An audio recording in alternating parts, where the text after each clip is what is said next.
अस्सलाम वालेकुम everyone, welcome back to my channel all in one education. तो आज हमारा है लेक्चर नंबर 7 और आज हम अपना कंटिन्यू करेंगे डेटाबेस मैनेजमेंट सिस्टम में ट्रांजैक्शन मैनेजमेंट हम कर रहे थे।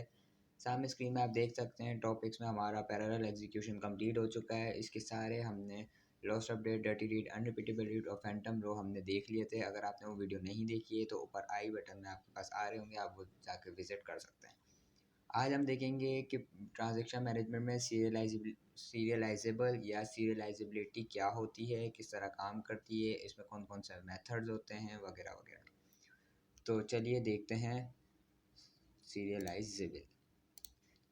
तो सामने आप देख सकते हैं बहुत छोटी सी डेफिनेशन आपके सामने आ रही होगी सीरियलाइजेबल और सीरियलाइजेबिलिटी की। Output of parallel schedule is equal to output of its serial schedule.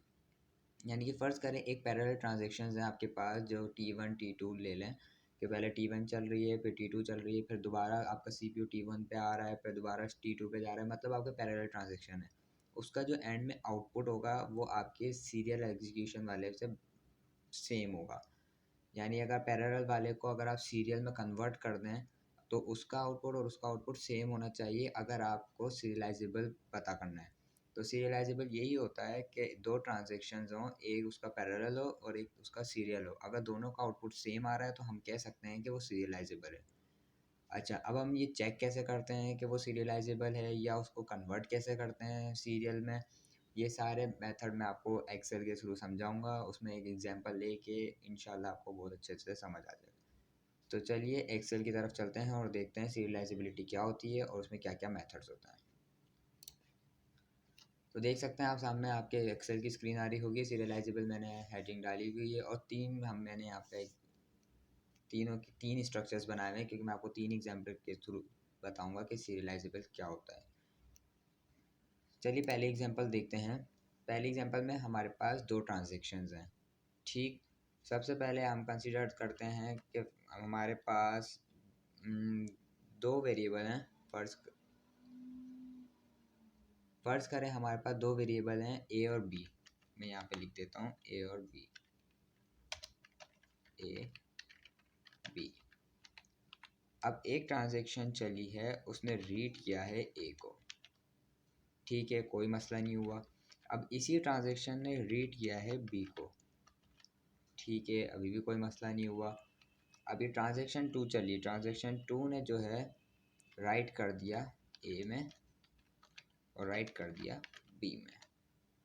अब आप यहाँ पे देख सकते हैं कि आपको साफ नज़र आ रहा होगा, ये हमारे पास है सीरियल एग्जीक्यूशन, यानी कि ये कंसिस्टेंट है, सीरियल है। हमारे पास पहले एक ट्रांजेक्शन चली T1, फिर उसके बाद चली एक ट्रांजेक्शन T2। जब T1 फुली कंप्लीट हो गई है उसके बाद हमारे पास चली है T2। ठीक, अब फ़र्ज़ करें मैं इसको हटा के यहाँ पे इसकी जगह पे पैरेलल लिख देता हूँ कि पहले ट्रांजेक्शन 1 ने रीड किया ए और ट्रांजेक्शन 2 ने उसमें राइट कर दिया था, फिर दोबारा ट्रांजेक्शन 1 ने रीड किया, लेकिन उसने इस बार रीड किया बी को और राइट किया इस बार बी को। अब आप देख सकते हैं ये हमारे पास है पैरेलल एग्जीक्यूशन, क्योंकि यहाँ पे पहले T1 चली थी, फिर उसने T2 पे स्विच किया, फिर वापस T1 पे स्विच किया, रीड किया बी को और फिर वापस T2 पे गई तो राइट किया बी पे। अब देखें हमारे पास ये पैरेलल है। अब फ़र्ज़ करें हमें ये क्वेश्चन आया हुआ है कि ये कंसिडर करें ये ट्रांजेक्शन और बताएं कि सीरियलाइजेबल है या नहीं।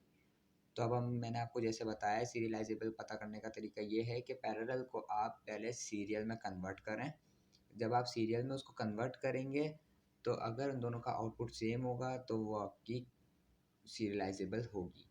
लेकिन इसका एक और मेथड है प्रेसिडेंस ग्राफ के थ्रू, वो भी मैं आपको बताऊंगा इंशाल्लाह आगे चल के।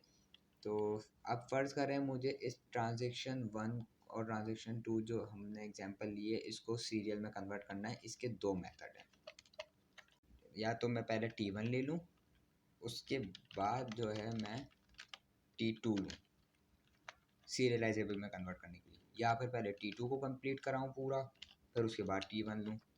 लेकिन दोनों पॉसिबिलिटी हो सकती है, हो सकता है पहले T1 पूरी चल जाए फिर उसके बाद T2 चले, या फिर हो सकता है T2 पहले पूरी चले फिर T1 चले। अब हमें ये तो नहीं पता ना कि पहले कौन सी चलेगी ताकि उसका आउटपुट फिर सेम आए।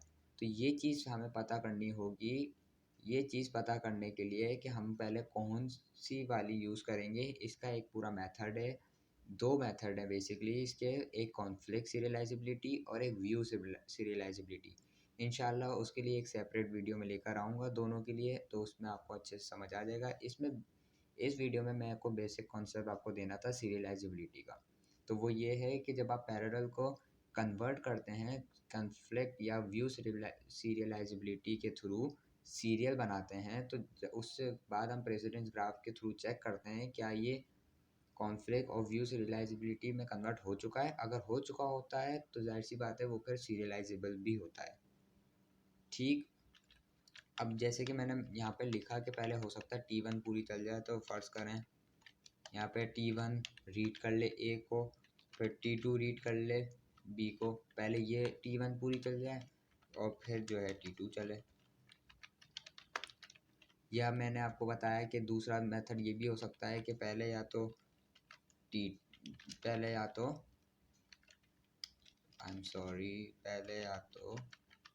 चले और फिर T1 चले। देखिए देखने को तो ये दोनों चीज़ें सही हैं। हो सकता है पहले T1 पहले पूरी चल जाए फिर T2 चले, या पहले T2 चल जाए फिर T1 चले। दोनों का आंसर या दोनों का मेथड सही है, इसमें गलत कुछ भी नहीं है। लेकिन हम इसको पता कैसे करते हैं कि हमें कौन सा मेथड अडॉप्ट कर, मतलब कौन सा मेथड के हम जब सॉल्व करेंगे मेथड के थ्रू हमें पता कैसे चलेगा कि कौन सा वाला हमें अडॉप्ट करना है। वो हमें पता चलेगा कॉन्फ्लिक्ट और व्यू सीरियलाइजेबिलिटी की तरह की वजह से। वो हम देखेंगे अपनी अगली वीडियो में इंशाल्लाह। उसका पूरा प्रोसीजर है, प्रेसिडेंस ग्राफ के थ्रू भी मैं आपको बताऊंगा कि वो किस तरह यूज़ होता है। इंशाल्लाह आपको बहुत अच्छे से समझ आ जाएगा। जैसे कि आप इसमें देख सकते हैं कि पहले T1 कंप्लीट हुई थी फिर T2 चली थी, और इसमें जो है पहले T2 चली थी, T2 कंप्लीट हुई है, उसके बाद T1 चली। देखने को ये दोनों मेथड सही हैं, लेकिन अब हम इसको किस तरह कौन सा मेथड अडॉप्ट करेंगे, किस तरह इसको हमें पता चलेगा कि कौन सा लेना है वगैरह, ये हम देखेंगे अपनी अगली वीडियो में। बेसिक सीरियलाइजेबिलिटी का कॉन्सेप्ट यही था। इंशाल्लाह आपको अच्छे से समझ आ गया होगा। नहीं भी समझ आया होगा तो आप नीचे कमेंट करें आपको क्या चीज़ समझ नहीं आई। इंशाल्लाह मैं आपकी वो मसला हल करूँगा जितना मेरे से हो सका। अगली वीडियो इंशाल्लाह बहुत जल्दी आएगी। ये वीडियो थोड़ी लेट हो गई है, और इसके बाद जो है कॉन्फ्लिक्ट सीरियलाइजेबिलिटी की वीडियो आएगी इंशाल्लाह बहुत जल्द, जितना मेरे से पॉसिबल हो सका वो मैं अपलोड कर दूँगा। तब तक के लिए अपना ख्याल रखें। ओके, लाइक करें, कमेंट करें, सब अगर आपने चैनल को सब्सक्राइब नहीं किया तो सब्सक्राइब करें। अल्लाह हाफ़िज़।